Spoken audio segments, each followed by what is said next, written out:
이에 예수께서 제자들에게 이르시되 누구든지 나를 따라오려거든 자기를 부인하고 자기 십자가를 가지고 나를 따를 것이니라. 아멘. 자, 제가 제자훈련을 이제 쭉 해오면서 24살 때부터도 사실은 이제 그 훈련이긴 훈련이었더라고요. 이제 형식을 갖춰진 훈련은 하게 된 거는 한 6년 넘었지만 그 전에 24살 때부터 했을 때도 훈련. 그러니까 결국에는 계속적으로 아무튼 목사가 되고 이렇게 해오던 모든 시간들은 결국에는 성도들을 말씀으로 세우려고 노력해왔던 시간들이었던 것 같습니다. 그럼에도 불구하고 체계적인, 정말 체계적인 이 훈련들을 하고 있는 이 시점에 제가 하나 질문이 생겼습니다. 뭐냐면 분명히 이 훈련들이 지향하고 있는 바가 있고 그 훈련은 또 다음에 그 영적인 부분으로 가기 위해서 이렇게 어떤 것들을 바라보고 있는데 이제 잘 가다가 그것들이 이렇게 확 무너지는 지체들을 가끔 볼 때는 그것이 어떻게 해야 될까? 아무튼 우리는 고민이에요. 사실 이제 저만의 고민은 아니고 우리 사역실에 있는 모든 목사님들이 좀 고민이 많이 있어요. 그럴 때는 어떻게 해야 될까? 라는 생각을 많이 합니다. 저는 체계가 진짜 잘 갖춰진 이 교회에서 정말 잘 갖춰져 있어요. 여러분 그쵸? 모든 것들이 완전하게 잘 갖춰져 있어요. 그렇지 않다면 많은 사람을 끌어갈 수 있는 그것을 기대할 수가 없어요. 우리가 A에서 B로 넘어가는 데 있어서 한 주가 지나가는 데 있어서도 한 명이 가는 게 아니라 300명씩 이렇게 움직여 가야 되기 때문에 정확한 예상 가능한 일들을 우리가 봐야 합니다. 훈련을 통해서 순장이 세워지고 또 그리고 순장은 어떤 나름대로의 어떤 기대들 그런 것들이 있습니다. 그러니까 결국에는 내 기대치에서 사람들을 보고 있다는 사실을 알게 합니다. 그 사람은 그 사람 나름대로 하나님께서 훈련시켜가는 과정들이 있는데 그러니까 우리 이제 사역자들의 보면은 왜 여기서 이게 그러니까 다음 리절트가 나오는 게 있어야 되잖아요. 무슨 공대생들 진짜 무슨 컴퓨터 프로그램 넣다가 나오는 것도 아니고 사람을 하나에 여기 넣었으면 이제 여기가 나와야 되는데 이게 안 나왔을 때 우리는 이제 퀘스천이 떠지는 거거든요. 왜 이게 안 나오지? 하는 거거든요. 근데 이게 잘 갖춰져 있기 때문에 또 그 결과에 대한 우리는 이건 뭐지? 하는 생각을 했다는 거예요. 여러분 스스로도 거기에 대해서 너무 낙담할 필요가 없다. 나는 이런 훈련을 받고 나는 이런 자리에도 섰고 나는 이런 일들을 하고 가고 있는데 왜 나는 이런 결과가 안 나오지? 그러니까 우리 모든 공동체가 기대하는 어떤 결과거든요. 근데 안 나와도 너무 걱정할 거 없다고 생각해요. 과연 그리스도를 따르는 그 삶의 그러니까 저는 오늘 제자도에 대해서 얘기하고 싶은데 이 그리스도를 따르는 삶의 실패와 성공은 무엇인가에 대해서 좀 얘기하고 싶고 또 그리고 그것이 무엇인지 또 생각해 볼 수 있게 바랍니다. 소위 말해서 우리가 영적인 매너리즘에 빠지기가 쉬운 상황입니다. 오늘 아우리치 하는 멤버들 어디 모여있어요? 근데 아우리치 멤버들 따로 안 모였나 보구나. 이게 다 흩어졌다 갑자기 쫙 나오는 어떤 그런 이벤트구나. 저기서 막 튀어나오고 그런 건 아니죠? 여기 갑자기 딱 나다. 아우리치 누군지는 모르겠어요. 아우리치 손 한번 들어보세요. 아 다구나. 미안합니다. 여기 있는 멤버들이 다 아우리치였군요. 그래요. 그래서 따로 모일 수가 없었군요. 네, 감사합니다. 아우리치가 우리가 이번에 성주백마가 6번째 6차예요. 6차가 가져가는 좋은 점은 우리가 이렇게 하면 된다라는 정확한 규칙입니다. 그것은 두 가지를 의미합니다. 하나는 분명한 무엇이 있다는 것에 대한 기대와 또 하나는 매너리즘입니다. 여기 6차를 다 참여해 보신 분 계십니까? 없죠? 2번 이상 가는 분은 있어요? 하나 빼고. 우리 막내 박수 한번 쳐주세요.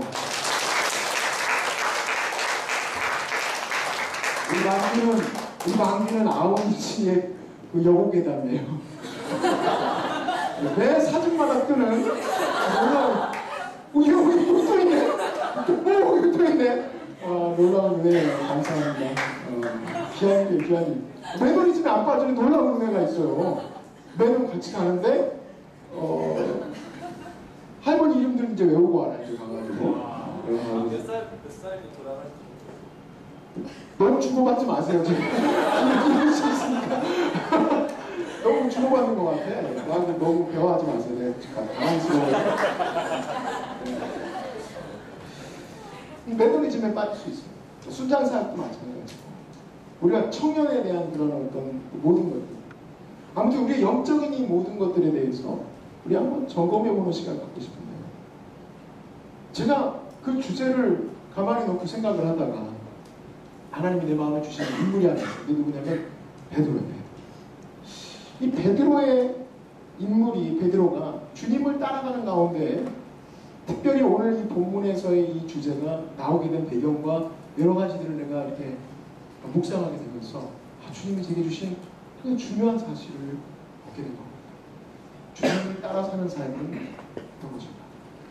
오늘 그 주님을 따라 사는 삶에 대해서 불명확하거나 매너리즘에 빠졌거나 아니면 나는 영적으로 좀 실패한 것 같아 그런 생각이 들었거나 아니면 나는 나 같은 게 무슨 제자 훈련이야 이런 생각을 가졌거나 아무튼 모든 마음속에 그런 가졌었던 불명확함과 불확실함에 대해서 해소할 수 있는 시간 되시길 주님으로 축복합니다. 먼저 첫 번째 나누기를 원하는 베드로의 제자 오늘 본문의 배경이 되는 인물이 베드로. 마태복음 16장 10절 16절 너무너무 유명한 구절이죠. 같이 한번 읽어볼까요?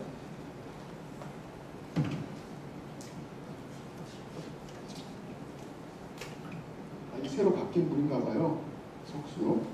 뚜껑을 따기가 너무 힘들어요. 다 찾으셨죠? 같이 읽읍시다. 시작! 시몬 베드로가 대답하여 이르되 주는 그리스도시요 살아계신 하나님의 아들이시니이다. 지난 목요일이에요. 지난 목요일에 아버지를 찾아갔는데 오랜만에 아버지를 방문했어요. 저희 아버지도 목사였고 이제 은퇴하신 목사님인데 저를 이렇게 앉혀놓고 이제 커피숍에서 같이 얘기를 하는데 갑자기 마태복음 16장 16절을 가지고 저한테 얘기를 하시는 거예요. 남들은 가족들은 다 일어났는데 저만 앉아가 이렇게 듣고 있었어요. 이 목사가 정말 우리 청년들과 성도들 향해서 가장 중요하게 여겨야 될 구절이 마태복음 16장 16절입니다. 마태복음 16장 16절. 이 고백은 뭐냐면 그 성도가 과연 예수 그리스도를 주라 시인하고 있는지 예수 그리스도가 하나님의 아들이라고 시인하고 있는지를 네가 늘 점검하고 있어야 한다. 그러면서 그 이 핵심 구절의 정말 파워와 여러 가지들을 저한테 이제 막 설명을 해주셨어요.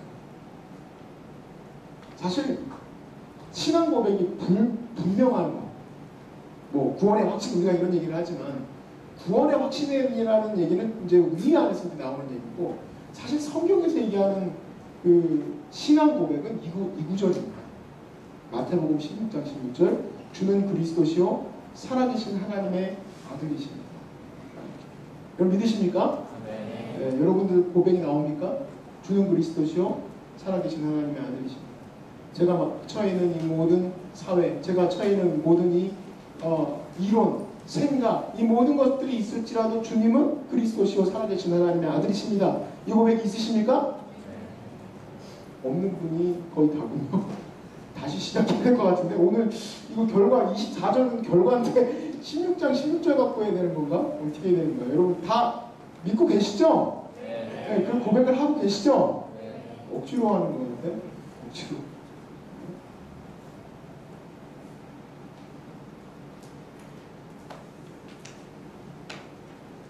베드로가 이 고백을 하게 된 곳은 가이사라 빌립보라는 곳인데 가이사라 빌립보는 갈릴리 바다에서 조금 위에, 갈릴리 호수에서 조금 위에예요. 그런데 거기는 온갖 신들을 잔뜩 데려다 놓은 완전 신박람회, 이방 종교 신박람회 장소예요.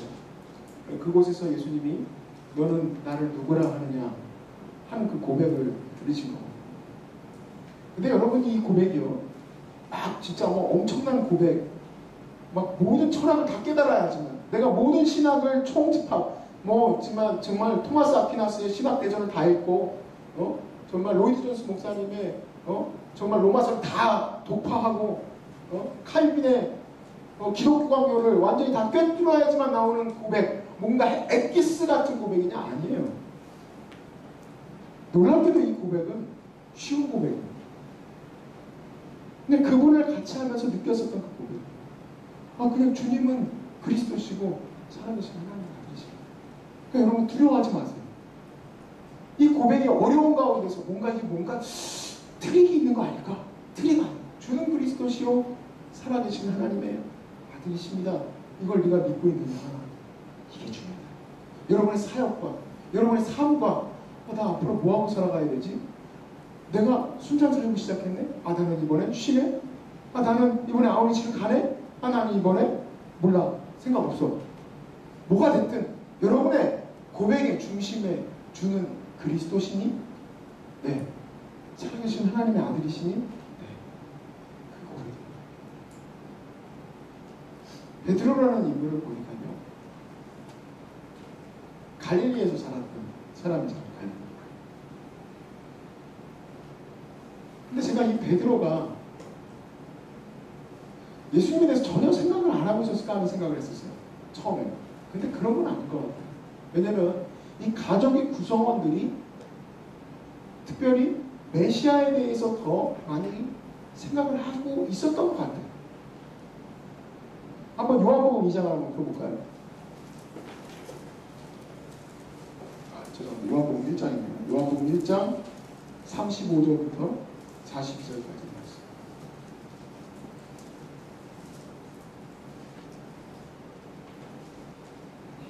다 찾으셨죠? 자, 보니까 35절에 또 이튿날 요한이 자기 제자 중 두 사람과 함께 섰다가 요한의 제자 둘이 있었다는 얘기예요. 예수께서 건의심을 보고 말하되 보라 하나님의 어린 양이로다. 두 제자가 그 말을 듣고 예수를 따라갔습니다. 예수께서 돌이켜 그 따르는 것을 보시고 물어 이르시되 무엇을 구하느냐? 이르되 랍비여 어디 계시니까 하니, 랍비는 번역하면 선생이라. 예수께서 이르시되 와서 보라. 그러므로 그들이 가서 계신 데를 보고 그날 함께 거하니 때가 11시쯤 되었더라. 요한의 말을 듣고 예수를 따르는 두 사람 중에 하나가 누구라고 했습니까? 시몬 베드로의 형제 안드레라. 자, 시몬 베드로의 형제 안드레가 이제 곧 그 41절에 보면 시몬을 찾아가서 내가 메시아를 만났다 하니까 베드로가 반응을 하고 예수님께 찾아옵니다. 그러니까 사실은 유대인들에게 지금 나라가 어떤 된 상태입니까? 나라가 로마의 식민지이며 자기의 주권을 회복하는 가운데 있어서 사실 종교도 부패할 대로 부패하였고 나라도 부패할 대로 부패하였고 사람들은 정말 살아가는 그 삶도 쉽지는 않습니다. 그런 가운데서 일부 몇 명들이 그런 마음들을 가졌어요. 어떻게 하면 이 나라를 다시 하나님께서 회복시키실 것인가 해가지고 급진적인 사람들이 있어요. 그 급진적인 사람들을 열심당, 또 그리고 그들 중에서 또 따로 나와서 사는 사람들도 있었어요. 그들 중에서도 그런 어떤 나라를 향한 뜨거운 마음을 가지고 있었던 사람들 중에서도 더 뜨거웠던 사람이 누구냐? 요한이에요. 요한은 최고 레디컬한 사람이에요. 최고 급진적인 사람이에요. 왜냐면 그 사람은 메뚜기와 석청을 먹었어요. 그거 어떻게 메뚜기만 먹고 살겠습니까? 사람이. 그러니까 완전히 정말 최고의 금욕주의로 가고 있는 사람이고 사는 것도 광야예요. 근데 그의 제자 중에 제자들은 무엇을 바라보고 있었을까? 그 따른다는 것. 제자들은 따르는 거잖아요. 그들에게 이상향이 있을 거 아니겠습니까? 이상향. 그 이상향은 광야보다 더 레디컬해야 된다는 얘기 아니야. 메뚜기하고 석청 먹는 것보다 더 레디컬해야 된다는 얘기 아니야. 근데 예수님이 다른 거 안 하셨어요. 예수님께서 뭔가 이렇게 아, 니네들 나 따라오고 싶어? 잠깐만 기다려봐. 한 40분 뒤에 좀 와라. 내가 집 좀 정할게. 막 집에 있었던 무슨 뭐 텔레비전이라도 숨겨놓고 있어야 되는 겁니까? 아니요, 그냥 그래? 어디 계십니까? 그래 와봐라. 그냥 우리는 알 수 없어요. 예수님이 어떻게 사시고 계셨는지 알 수 없지만 예수님이 와보라 하신 곳을 보고 안드레가 요한을 같이 그렇게 급진적인 사람을 쫓아가던 그 사람이 메시아구나 하고 느꼈다는 얘기예요. 메시아구나. 따라갈 만하구나. 그게 무슨 어떤 고백이 있다 없다를 떠나서 진짜 따라갈 만하구나 그런 생각을 했어요. 그리고 별다른 준비 없이 그가 느꼈던 대로 베드로에게 야 시몬이죠. 시몬. 원래 이름은 시몬이에요. 여러분 헷갈리지 마세요. 베드로는 별명입니다. 시몬에게 가가지고 내가 메시아다. 그래서 같이 왔어요. 42절 보실까요?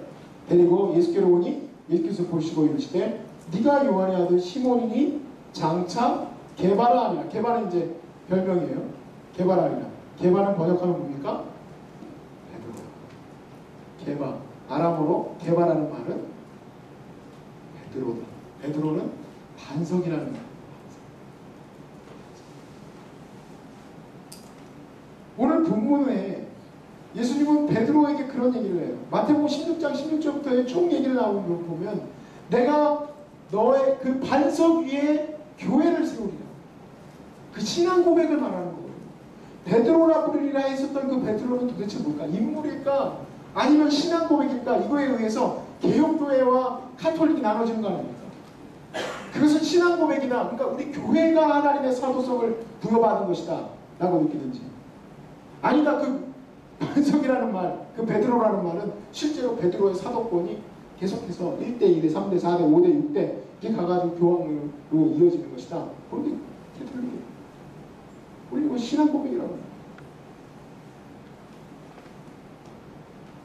그러면 저는 여러분이나 도입 부분에서 얘기했던 것처럼 하루에도 수십 번 흔들리는 우리의 영성과 내가 어디로 가야 되지? 우리 훈련생들 네 비전이 뭐냐? 약간 헷갈리는 친구들이 많아요. 제가 이번에도 훈련생들께 계속 만나가지고 얘기를 해봅니다. 신앙 고백에 대한 얘기들 들어보니까 헷갈려 막. 이게 자기 비전이 무엇인지 정확하지가 않아요. 비전뿐이겠습니까? 우리가 매해, 매달, 매 이 턴마다 바뀌어지는 가운데 있어서 어떤 친구들은 정말 영적으로 쫙 차고 올라가는데 차고 올라갔었던 때가 있었지 하는 친구들도 많아요. 그런 때가 있지. 오히려 그래 너같이 열심히 하는 때가 있단다 하고 지켜보는 것 같은 때도 있어요. 저는 어떤 결과적인 안목에서 그걸 보고 안타까울 때도 있었었는데 저는 오늘 이 말씀 때문에 사실은 오히려 더 제가 마음의 위로를 많이 얻었어요. 그리고 제가 이 말씀을 전할 때 오늘 여기 있는 여러분들이 이 말씀을 잘 이해하고 이 말씀을 잘 받아들여서 오히려 정말 그렇구나, 내가 영적으로 이렇게 살아가야 되는 거구나 하는 것을 깨달았으면 좋겠어요.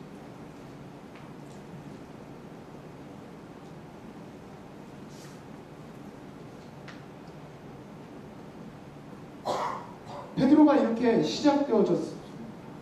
베드로라는 이름을 주셨던 예수님께서 마태복음 16장 16절을 다시 오시면 바로 이 신앙 고백을 향하여서 베드로라는 이름이 무엇을 얘기하고 있는지를 얘기해요.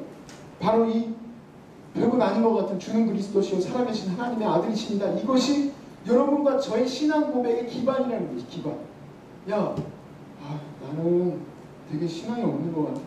너 그리스도가 하나님인 거 믿니? 네. 그럼 흔들리는 거 아니에요. 그리스도가 사람인 것 같아요. 그러면 다 흔들립니다. 전체 우리의 신앙은 다 흔들립니다. 그런데 여러분이 조금 부족하고 연약하고 내가 뭔가 다운된 것 같고 아니면 내가 막 올라가는 것 같건 무엇이든지 간에 우리의 기반은 신앙 고백입니다. 바로 그 위에 하나님의 영광이 임하실 교회가 세워진다는 얘기예요. 그렇게 대단한 건 아니네요. 그럼 교회는 아니요, 대단한 것이에요. 예수님께서 베드로의 그 신앙 고백을 들으시고 너무 놀라셨어요. 너 어떻게 그런 얘기를 하냐? 너 하나님께서 하게 하신 거야. 네가 그 신앙 고백을 하게 되는 것은 하나님께서 하신 거야. 물론 저도 많은 청년들의 신앙 고백을 듣고 그 이야기를 나누다 보면 이 친구가 다 신앙 고백을 하고 있지. 다 주는 그리스도신 살아계신 하나님의 아들이시라는 거 다 믿지? 다 믿는 것 같아. 근데 이단에 빠진 청년들을 대하고 복음을 듣지 않는 청년들과 대화를 하고 하다 보니까 이게 기적이에요, 기적. 얼마나 어려운 일인지 몰라요. 여러분, 예수 믿는 거 기적입니다. 여러분, 예수님이 하나님의 아들이시라는 것을 믿는 것은 놀라운 역사예요. 아멘도 안 나오고 아멘도 안 나오고 오늘 왜 이렇게 어려워? 신앙 고백이라는 게 별거 아닌 것 같은데 그걸 가지고 되게 놀랍다고 얘기하니까 여러분이 저 양반 내 저러는 거야 그러는 느낌이야. 물론 그 방향에 대해서 저는 그렇게 생각합니다. 주는 그리스도시라는 얘기를 우리가 한다는 것은 내 삶을 하나님께 온전히 드린다는 얘기지. 그냥 주저앉아 있는 얘기는 아니지. 근데 이것을 알고 있을까? 모를지라도 그 고백을 하는 자들에게 주님은 이 얘기를 하십니다. 왜냐하면 베드로가 지금 어떻습니까? 그 신앙 고백을 하고 잘 이해하고 그 다음부터는 잘 따라갑니까? 막 베드로가 이 고백을 한 다음부터는 제자로서 정말 스트레이트로 그냥 쫙 달려갑니까? 순교까지? 순교가 종착지잖아요. 제자도의 끝. 십자가의 전달차 마지막 끝까지 갑니까? 그런 게 아니에요. 바로 그 다음에 뭐라고 합니까? 십자가의 도에 이 제자도에 대한 완전히 잘못된 이해를 갖고 있었음을 예수님께서 보여주시는 장면. 21절부터 말씀입니다.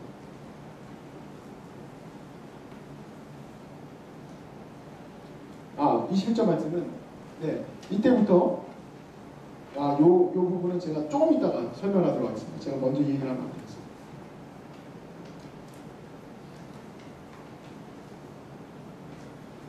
이왕에 한번 합시다. 본문하고 좀 달라졌는데 두 번째 주제로 바꿔주세요. 자, 21절에서 23절 같이 읽어보겠습니다.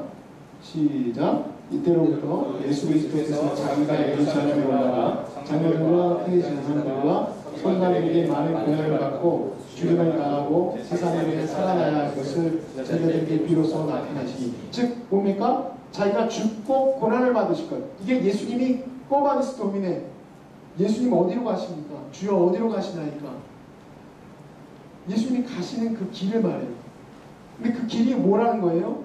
제사장들에게 고난을 받고 죽임을 당하고 3일 만에 살아날 것이다. 고난받는 것 자체를 얘기하는 게 아니라 하나님이 예언하시고 하신 말씀에 대해서 얘기한 거예요. 근데 그것을 하게 될 것이다. 그랬더니 22절에 베드로가 예수를 붙들고 항변하여 이르되 주여 그리 마옵소서. 이 일이 결코 죽게 미치지 아니하리이다. 그러니까 죽는 것은 주님이 가시는 길이 되면 안 됩니다. 라고 얘기해요. 즉 내가 죽는 길로 가는 것은 안 된다는 얘기죠. 그래서 23절에 예수께서 돌이키시며 베드로에게 이르시되 사탄아 내 뒤로 물러가라. 너는 나를 넘어지게 하는 자로다. 네가 하나님의 일을 생각하지 아니하고 도리어 사람의 일을 생각하는도다. 즉 제자의 길에 대해서 비록 이해는 못했지만 제자의 길은 예수님께서 가시는 그 길을 따라가는 거다. 예수께서 가시는 그 길을 따라가는 거다. 그러면서 바로 예수님께서 베드로에게 야 나를 따라오려거든. 이제 오늘 본문 읽었었던 건 이것을 얘기하시는 그 타이밍이 그래도 베드로가 어느 정도 깨닫고 십자가를 바라보고 부활하신 주님을 바라보면서 부활하신 주님이 올라가시면서 누구든지 나를 따르려거든 자기 십자가를 지고 나를 따를 것이, 그때쯤 되면 좀 잘 이해할 테니까 그때 얘기하시느냐? 아니에요. 신앙 고백을 제대로 한 이 시간, 물론 그것이 잘못된 인식 가운데 있었지만 신앙 고백, 주는 그리스도시요 살아계신 하나님의 아들이십니다 라고 얘기할 때 그들에게 얘기하세요. 자, 우리 24절 다시 한번 해볼게요. 시작. 이에 예수께서 제자들에게 이르시되 누구든지 나를 따라오려거든 자기를 부인하고 자기 십자가를 지고 나를 따를 것이다. 누구든지 나를 따라오려거든. 이 따라온다는 얘기는 뭡니까? 주님이 그리스도시라고 얘기하는 자들은 그를 따라갈 거 아니에요. 주를 그리스도라고 얘기하는데 어떻게 안 따라가요? 주님이 그리스도인데, 주님이 우리의 빛이신데, 주님이 우리의 생명인데 주님이 우리 살아가야 될 길인데 그 길을 따라갈 거 아니에요. 그 길을 따라오려거든 자기를 부인하고 자기 십자가를 지고 따라가. 근데 그 따라오는 길이 베드로도 계속 따라가기는 합니다. 처음에 고백하자마자 처음에도 욕먹기도 했고 나중에 예수님께서 십자가를 지시는 그 장면에서 그렇게 한 번 욕먹었는데도 불구하고 칼을 들어가지고 제사장의 종 마고의 길을 잘라버리고 그리고 예수님을 쫓아가다 부인하고 세 번 부인하고 도망가고 예수님께서 갈릴리에서 모여라 했을 때 에이 나 모르겠다 오기지시나 안 난다 갔다가 예수님 오신 거 놀래가지고 또 뛰어나오고 예수님께서 무덤에서 살아나셨다라고 했을 때 계속 누누이 내가 부활하리라 했는데 또 안 믿고 있다가 진짜 부활했냐 깜짝 놀라가지고 달려가고 심지어 우리 갈라디아서에서 보는 것과 같이 아직도 여전히 주님의 수제자임에도 불구하고 이방인들과 함께 있을 때에 유대인들이 왔을 때 괜히 쑥스러워가지고 도망나갔다가 바울한테 아주 또 패대기로 먹고 그런 베드로이지만 여러분 신앙 고백이 분명한 가운데에서는요 우리의 따라가는 그 삶은 그런 식으로 가게 된다는 겁니다. 우리의 따라가는 삶은 그런 식으로 가는 거예요. 어쩔 때는 열정적으로 뛰어가고 어쩔 때는 낙담해가지고 처박혀가지고 에휴 난 모르겠다 어부지시 나간다. 그러나 여러분 신앙 고백은 흔들리지 않았기를 주의 이름으로 축복합니다.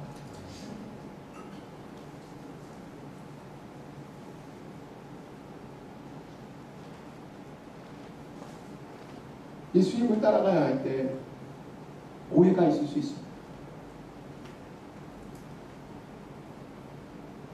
그러나 예수님을 따르는 사람들에게 예수님께서 따라오라고 하는 그 사람들은 그 수준은 베드로에게도 마찬가지이지만 여기 초대교회 모든 성도에게도 마찬가지고 저와 여러분에게도 마찬가지입니다.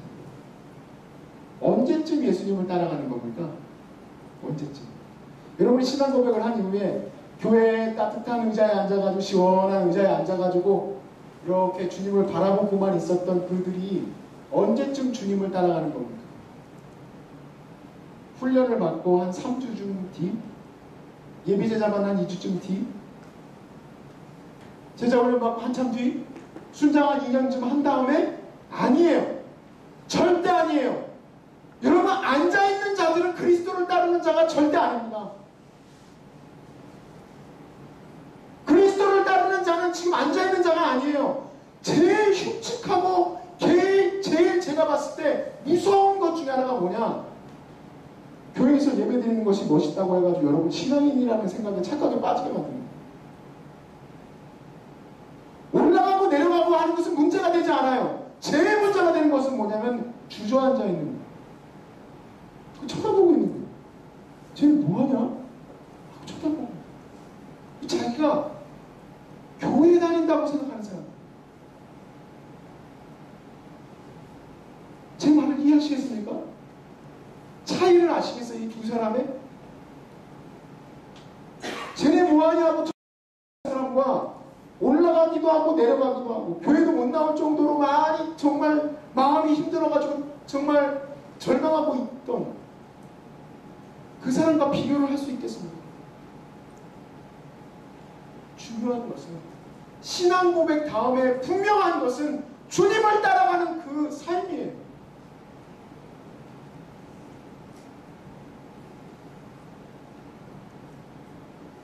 훈련을 받는 사람들은 제자 훈련 받는 사람들은 조금 더 주님을 잘 따라갈 수 있도록 그 훈련을 시킵니다. 마치 군인이 학도병들은 총 쏘는 거 가르치지도 않고 총 쏘러 보냈어도 거기서는 훈련받은 사람보다 더 총 잘 쏘는 놈도 있겠죠. 옛날에 태극기 휘날리며 보니까 학도병 중에서 차이 아무도 뭐 멋있게 생긴 그 양반이 총 잘 쏘더라고 막 다 죽어 막 했는데 영화니까 그렇겠지만 아무래도 훈련받은 뭐 해병대나 이런 분들이 더 총을 더 잘 쏘겠지. 그래서 제자 훈련 받는 친구들한테 내가 그 얘기했지만 넘어졌다가도 빨리 일어날 수 있는 그 훈련을 시키는 거다. 그런 얘기를 해요. 훈련 받은 다음에 내 모습에 매너리즘? 당연. 우리 영적인 삶에서는 베드로도 이렇게 올라간다, 내려갔다, 올라갔다, 내려갔다 하는데 우리 삶의 우리가 주님을 따라가는 데 있어서 올라가고 내려가는 것 때문에 내가 문제 생긴 게 아니에요. 문제 생긴 것은 뭐냐면 안 따르는 거야. 안 따르는 거야. 그러니까 아예 무슨 고목나무도 아니고 움직이지도 않는 것을 말하는 거지, 오르고 내리고 하는 것들은 주님 앞에서 잘 가고 있는 거라 저는 생각합니다. 만약에 우리가 자칫 잘못해서 여러분을 제가 막 흔들어 놓지 않는다면, 오늘 찬양 너무 잘하더라고요. 이 찬양하는 것들을 통해서 아 이거 너무 좋다, 막 에어컨도 틀어지고 너무 좋다, 와 나는 은혜 받았다. 여러분의 삶으로 들어가게 하기 위해서 제가 여러분과 함께 여기서 기도하는 거예요. 여러분을 세상으로 파송하기 위해서 하나님의 거룩한 제자로서 저곳에 가서 주의 거룩한 말씀으로 나아가게 하기 위해서 이곳에 모인 거예요. 근데 거기서는 그런 것들이 전혀 나타나지 않는데, 교회 와가지고 앉아있다 가면 그게 다 된 걸로 알고 생각하고 있다면 심각한 거예요. 이 종교 사기예요. 종교 사기. 집단 사기 집단이에요. 여기다 앉혀놓기만 한다면 그래서 사기 집단이에요. 예수 믿는 것을 무엇이라고 얘기하고 싶냐? 예수 믿는 것은 예수님을 따르는 것이다. 예수님을 따른다는 것은 뭐냐? 예수님이 이렇게 얘기했죠. 자기를 부인하고 십자가를 지는 거다 라고 얘기했어요. 세 번째 주제입니다.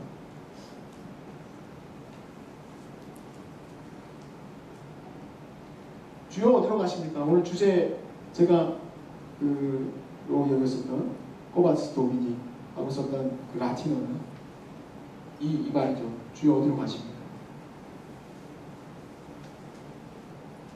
여러분과 제가 주님을 따르는 데 있어서 제일 중요한 질문이에요. 주님을 따르니까 주님 어디로 가십니까? 하잖아요.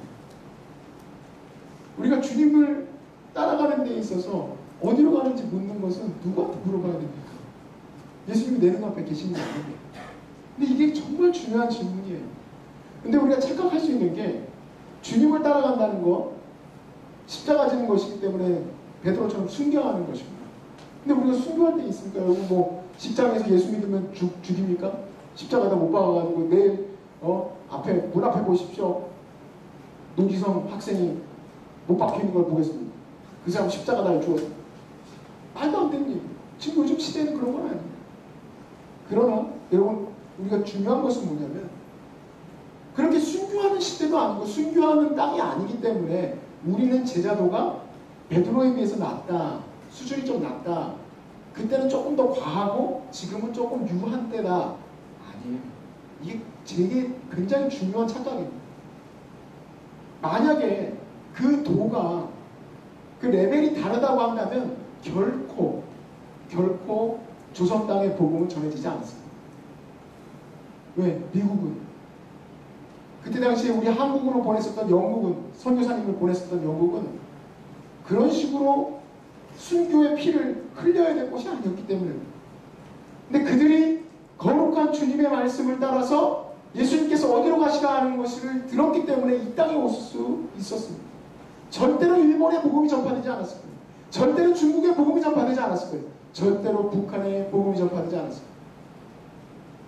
즉 이것은 어느 시대나 어느 누구에게나 막론하고 동일한 레벨로 적용이 됩니다. 따라합시다. 나를 따르려고 하면 자기를 부인하고 나를 따를 것이다. 자, 다시 한번 기억하십시오. 수준이 다르지 않다는 얘기예요. 수준은 같습니다. 그러나 적용이 다릅니다. 수준은 같은데 적용이 다르다는 말은 무슨 말이냐면, 주님 어디로 가십니까? 라는 이 부분은 여러분이 매일같이 접하게 되는 주님의 말씀이에요. 그 주님의 말씀이 초대교회 때는 순교였을 수도 있습니다. 주님의 말씀이 어떨 때에는 순교일 수 있습니다. 어떨 때에는 자기의 모든 것을 내놓아야 할 수 있어요. 주님의 말씀이. 어떨 때는 주님의 말씀이 가정과 화목해야 될 수 있어요. 어떨 때는 주님의 말씀이 가정 안에 성령의 검을 가지고 그것을 정말 깨트리고 주의 복음을 전해야 되는 용사와 같이 달려들어야 될 수도 있어요. 주님의 말씀이 어떨 때는 땅을 정복하고 들어가야 될 수도 있어요. 어떨 때는 주님의 말씀이 땅을 사랑하고 그들을 회복시키게 될 수도 있어요. 제자도의 레벨은 다르지 않아요. 다만 적용이 달라요.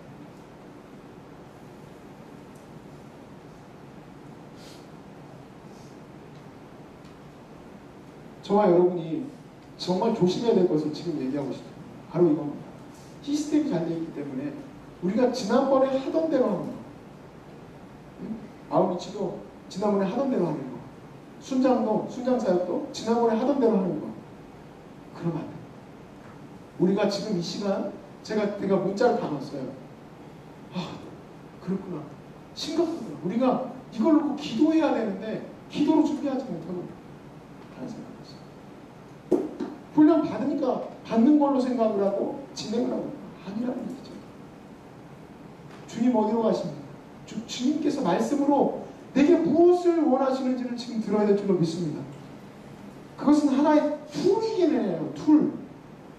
하지만 하나님이 그곳에 기름 부으시고자 하는 것은 그때그때마다 다릅니다. 저는 이번 아우리치에 6번째이기도 하고 특별히 오늘 헌금 걷는 시간을 갖겠다고 제가 이미 문자를 드렸습니다. 정말 기억에 남을 만한 선물을 주고 싶어서 제가 주고 싶은 게 아니고 제가 기도하는 가운데 그런 마음을 갖고 있습니다.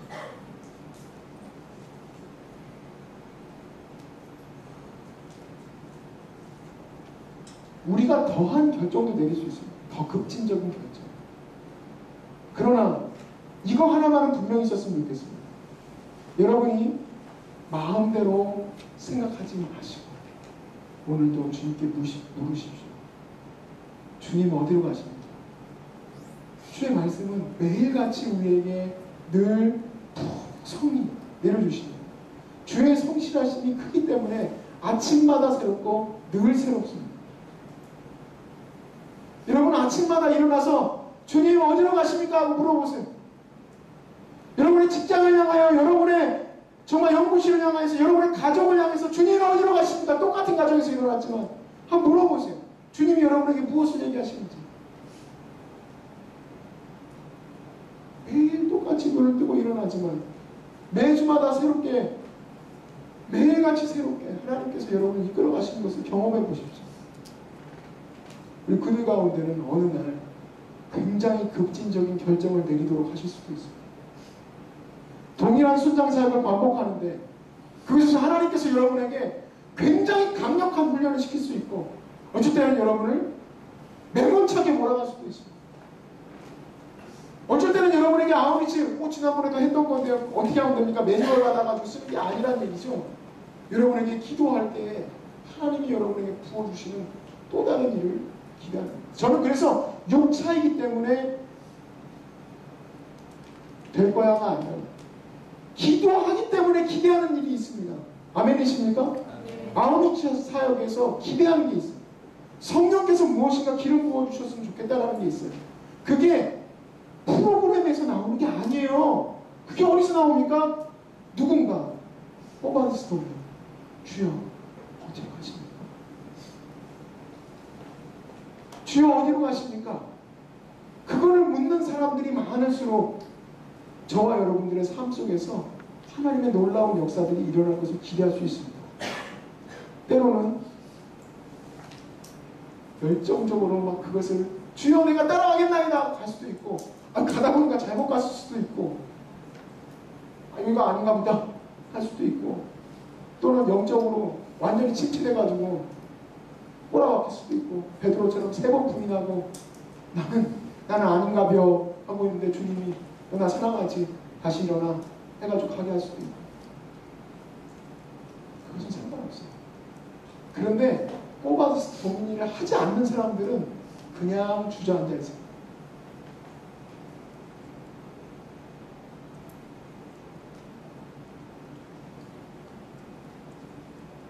주님 앞에서 헌신하는 거 해오던 대로가 아닙니다. 따라합시다. 주님 앞에 헌신은 해오던 대로가 아니다. 해오던 대로가 주님 앞에 헌신은 늘 새롭습니다. 그 놀라운 열매의 결과 저와 여러분이 십자가를 자기를 부인하지 않으면 주의 말씀 앞에 설 수가 없어요. 아무든지 나를 따라오려거든 자기를 부인하고 십자가를 질 것이다. 주님의 말씀을 순종하고 헌신할 것이다. 그 금액과 그 액수와 그 내 삶의 드려짐이 때때마다 다를 것이고 저는 믿습니다. 여러분과 다 땅끝 어디선가 만나겠거니 생각을 합니다. 그렇게 주님을 축복합니다.